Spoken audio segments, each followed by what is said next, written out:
ঢালিউডের জনপ্রিয় খল অভিনেতা মিশা সওদাগরের গত ১৬ মে রাতে সামাজিক যোগাযোগ মাধ্যমে একটি ভিডিও প্রকাশ্যে আসায় নেটিজেনদের মাঝে তোলপাড় শুরু হয়। সেই ভিডিও নিয়ে দাবি করা হয়, চলচ্চিত্র অভিনেতা মিশা সওদাগর একদল জনগণের হাতে মারধরের শিকার হয়েছেন। তিনি এখন হাসপাতালে আছেন।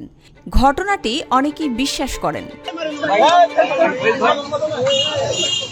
পরে মিশা সওদাগর জানিয়ে দেন, ঘটনা সত্যি নয়, তিনি মবের শিকার হয়েছেন। তবে মিশা সওদাগরের পায়ের লিগামেন্ট ছিঁড়ে গিয়েছিল। হাসপাতালে অপারেশন হয়েছে, তিনি ভালো আছেন, দ্রুত সুস্থ হয়ে উঠছেন। তিনি বলেন, ভিডিওটি ভিত্তিহীন। অনুরোধ করছি, কারো বিভ্রান্তিকর পোস্টে কান দেবেন না। আমার লিগামেন্ট ছিঁড়েছিল, অনেক হাসল করেছি, যখন ঘুরতে যাওয়ার কথা তখনই আমার চলে আসে। এই জনপ্রিয় খল অভিনেতা ক্যারিয়ারে অসংখ্য সিনেমা উপহার দিয়েছেন। তিনি পর্দায় যেভাবে তিনি খল চরিত্রে অভিনয় করেন, ঠিক সেভাবে বাস্তব জীবনে অভিনেতা ৫ ওয়াক্ত নামাজ পড়েন, রমজান মাসে পুরো রোজা রাখেন। এই অভিনেতার ধর্মীয় প্রেম মুগ্ধ করে তার ভক্ত অনুরাগীদেরও। ২১ মে বাংলাদেশি স্থানীয় সময় ৫টার দিকে সামাজিক মাধ্যমে ছবি ও একটি স্ট্যাটাস দিয়েছে মিশা সওদাগর। সেখানে তার ভক্ত অনুরাগীদের প্রতি নামাজ কায়েম করার আহ্বান জানিয়েছেন তিনি।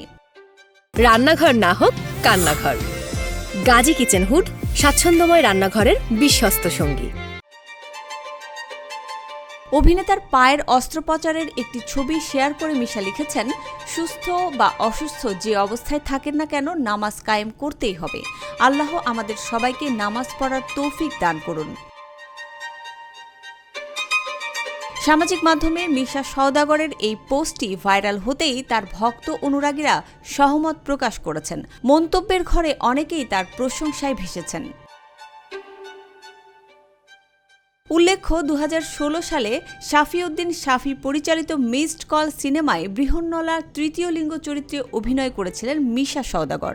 সেই সিনেমায় বেশ কয়েকজন বৃহন্নলাকে নিয়ে একটি গানের দৃশ্যে নাচের শুটিং করতে গিয়ে পড়ে গিয়ে পায়ে ব্যথা পান তিনি। পরে চিকিৎসকরা জানিয়েছিলেন তার পায়ের লিগামেন্ট ছিঁড়ে গেছে, আর সেই থেকেই তিনি পায়ের সমস্যায় ভুগছেন। মুসবা আলিম তিন্নি, জিটিভি নিউজ।